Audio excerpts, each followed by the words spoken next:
who is of course elected now member of parliament, and we hope to find out if he might tell us what his portfolio is going to be. Very good evening to you, Mr. Wijayadasa Rajapaksa. Good evening. Are you going to be the Minister of Justice? That I can't answer. It's exclusively a prerogative rights of the President that he will have to decide. Right. Have you had a telephone call from him? We have been invited, all MPs have been invited to participate at the ceremony in Dalada Maligaon premises on Wednesday. Right. But nobody knows who will be getting the portfolios and what they are. What would you, have you asked for something? Never in my life that I have never asked any positions. Okay. Unless that they invite and give me. Right. It's not my way of doing politics. That's not your way. Yeah.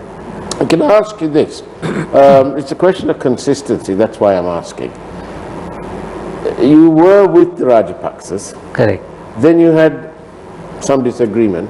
Yes. You sat in the backbenches, the only person without a portfolio in this huge jumbo cabinet. Then later on, you joined the UNP. You were with the Parliament government. You were Minister of Justice then. And you hoped, obviously, to hold some of the Rajapaksas in the previous term accountable. And now we find that you're with them again. How do you explain that? No, in fact, Faraz, not once, twice. When I was appointed from the national list by late former president, Chandrika Bandaranayake, she offered me the portfolio of constitutional affairs together with the membership in the parliament. I refused to accept the portfolio. Then I became a member of parliament. Then I was the only member without a portfolio. Right. Then when President Rajapaksa came into power, then he insisted me that I should get a ministry. Then I became the Minister of Banking Development. Yes. Then after 5 months, I was not quite happy with the system, that I resigned. Right. Then I became the chairman of the COPE. Yes. In the COPE report, within 8 months, I disclosed some corruption in 46 institutions, which was going up to a range of 300 billion rupees. Right. That was during the period of 2002-2003 UNP regime. Yes. And when I say 300 billion, that you can understand the volume of it. Yeah. In that year, the national revenue was only 700 billion. Oh, okay. Then I recommended that those institutions should be taken back to the government. Sri Lanka Insurance Corporation, Apollo Hospital, then some lands in Colombo Port. What happened was 2 weeks after the presentation of my report, which was unanimously adopted by the parliament. That is the only report in the history up to date, which had been unanimously either way adopted by the entire house.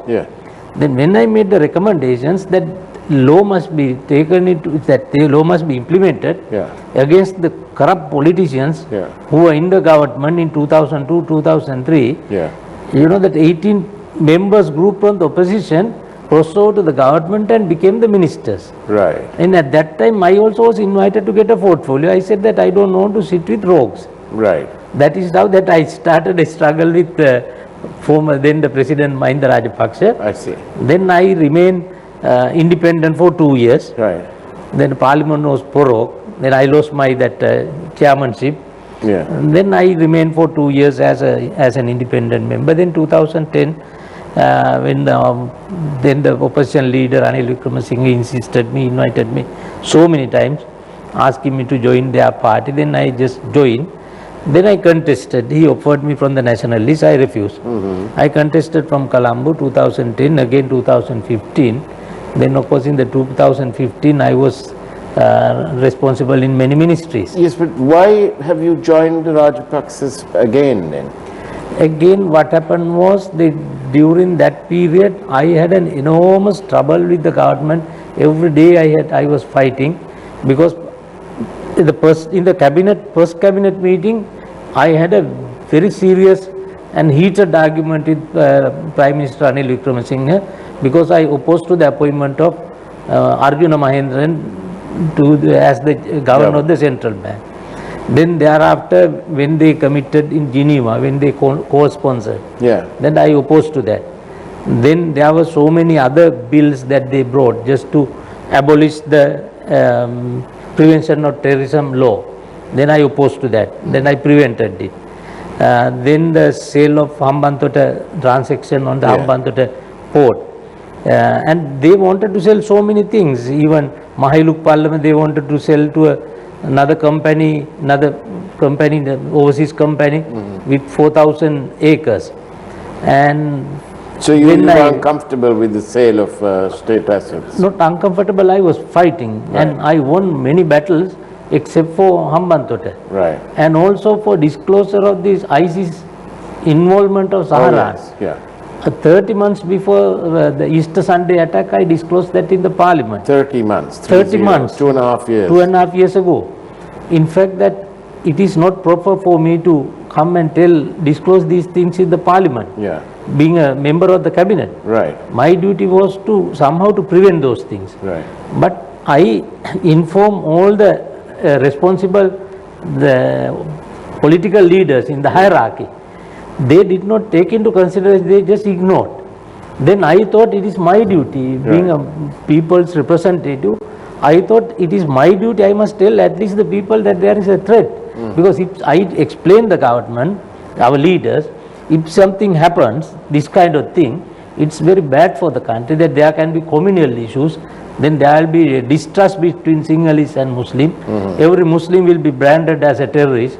And those trends are there, therefore that please stop this thing. But they didn't take any action, that is why I was compelled to tell the people at least. Right. Now then, Mr. Vijayadasa, you've rejoined the Rajapaksa family, well, the SLPP. You're now part of the SLPP.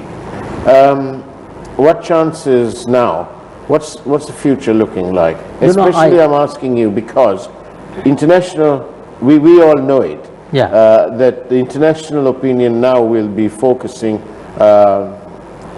unfairly or fairly is another matter, but they will focus on accountability issues, investigation of alleged war crimes and so on. You know, the usual things that's going on at the UN. It's bound to start. How is this government going, especially when we need so much of money and we need investment, we are up to our necks in debt, and we need to have sound relationships on all sides of the fence. How are we going to ensure this? Yes, I will get a couple of minutes just to explain, just to answer to your first question as to why I joined that Rajapaksa's party, SLPP. Really, with the leadership of the present President Gotabaya Rajapaksa, he being the person that who is entitled to have the honor of, concluding that terrorist war, and also that I understood that he is a man with principle and policies. He doesn't take ad hoc decisions like the other political leaders in the previous regime. And also that I realized that he has some vision just to eradicate all these burning issues in the country, and also that he will be able to build the peace as one nation, with the Sri Lankan identity. And secondly, that your question is as to how that we are going to face the international community. Indeed. In fact, that international community was quite happy when at the beginning with Ban Ki-moon, then UN Secretary General, the government entered into some agreement that there will be an internal mechanism just to resolve all these ethnic or religious or certain all these issues. At that time they did a very they took a very prudent decision, and they appointed a commission, lesson learned commission, and that was chaired by the former Attorney General, who had the highest regards as far as his integrity is concerned, Mr. C.R.D. Silva, former Attorney General. In fact, that his recommendation, his report and recommendations are very valuable, very important, and there are so many answers to our questions as to how they should be resolved. But apparently even during the Rajapaksa regime, during the latter part of his regime, that they also did not take such matters so seriously. That is why that when the international community and the diaspora realize that after we have committed and after that we have had some internal mechanism and got some recommendations, that we were not sufficiently attending to those things just to comply those recommendations.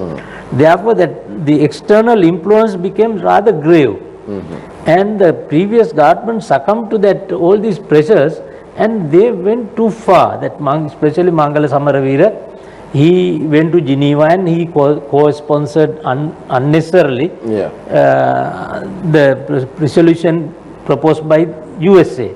Now the USA has resigned from Geneva Human Rights Commission. But still all these things are pending because that we ourselves are complaining against us. And if the USA has no confidence on Human Rights Commission in Geneva, then how can we have it? Anyway, that we don't want to have any trouble. We are a small country, Faraz, you know that we can't fight with the powerful nation. But the present president is very keen just to have some internal mechanism, just to build the trust among all the communities and to eradicate all distrust and misunderstanding. So long as that we will internally resolve all these things, I think that the international community also will be happy. And they also want to get on. That's right, that they will help us, because winning is election easy, as you know that the delivery is the difficult part. But we have the confidence, not because that we are having 2/3, even with the simple majority, that is 2/3 with regard to the constitutional implications. But even with the normal majority, that there are avenues and ways of resolving these issues, and the president has a vision that I know up to a certain extent, and very soon that definitely that and we would will you say, Mr. Vijayadasa, that Sri Lanka really won't be able to forge ahead unless we resolve our internal issues? No, the first thing that we have to resolve the internal issues. There is no any that argument against it. That should be the first priority. We will have to look at that matter by giving the first priority, and it is not easy that if you are committed genuinely, if the rulers are committed, it is not a big issue.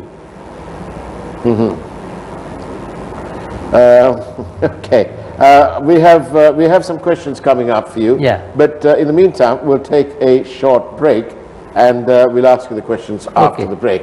Don't go away. After all, this is Newsline Live, and we'll be back on the other side of this small message.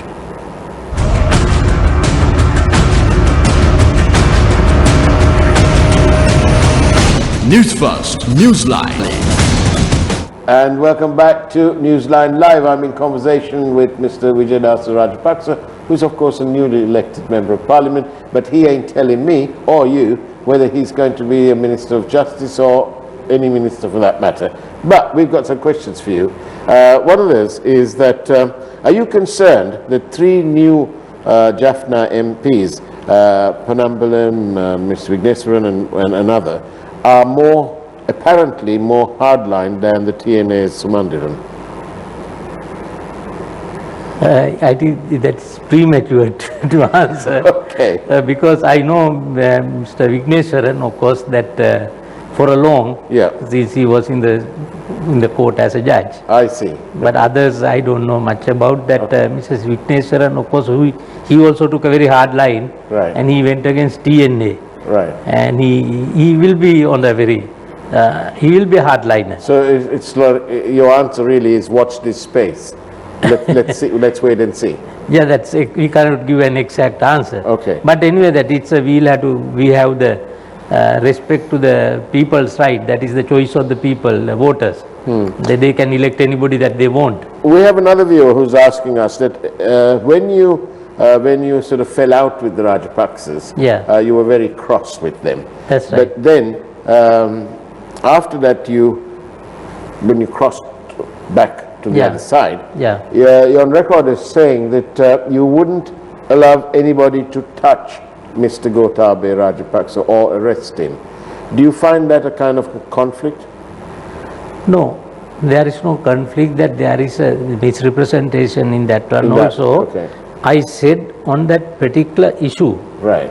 that particular issue, there is no reason as to why that the Gotabaya should be arrested. I see. Because without the knowledge of the Attorney General, without the knowledge of the Solicitor General, without the knowledge of the IGP, one of the junior officers was working with some political group, and they had given a direction to the IGP to arrest on this particular charge in the Parliament also on the following day. Yeah. Because I knew that there will be allegation against me. In the Parliament I said on this particular matter that you need not touch Mr. Gotabaya Rajapaksa, because that there is no any offence he has committed. The way it is stated that he is a terrorist. Right. Under the Prevention of Terrorism Ordinance. But some people interpreted that I have said Slightly that, wider than that. yes, slight wider than that, because I confined to that issue. And Mr. Vijayadasa, are you convinced that the 19th Amendment needs adjusting? Yes, that has to be, especially that there were some lacunas in the 19th Amendment. Yeah. But that felt very gravely to the people when it was implemented due to two reasons. One was the Constitutional Council was the safeguard to secure the independence of all the commissions. Right. But the Constitutional Council itself became the most vulnerable political institution. There was no impartiality at all. That's right, because it was, instead of having normal people, it was filled with politicians. Politicians, that's right. Even then it's okay for us that when I was the chairman of the Co-op committee, and likewise any other parliamentary select committee, Yeah. that we are represented a particular political party, but we are impartial like judges. When I was the Co-op chairman, I disregarded whoever the person who has done anything wrong. It is our duty to disclose that to the parliament and the people. Likewise, that we expected the Constitutional Council, 10 members, 7 politicians and 3 civil society representatives. Yeah. We expected that they will be impartial. But I was fighting more than 10 times because that they made appointments on political lines, including the Inspector General of Police. How much I was fighting. But they said they wanted some loyalist of UNP. Right. And that is one reason. The second reason was that the president, former president, that he also didn't want to really follow what it was under the 19th Amendment. Right. When he has to make an appointment as a judge of the Superior Court or the IGP or Attorney General, the law provides 19th Amendment that he must send the name of that person who is fit and proper for such an appointment. Right. What the Parliament did was he says, I don't know the truth of it, the Speaker and Prime Minister says, no, don't send one name, you better send several names. Right. But he has to send only one name. Okay. I warned him several times, but he didn't follow it. Right. Then he started sending 3 names, 4 names. Then finally the Constitutional Council became a selecting committee. Right. Okay. Because when you have to appoint a judge to the superior courts, then his record is there at least for 25 years, 30 years. So there are some things In practice that needs to be changed. I That's think we are all agreed about that. But what about the removal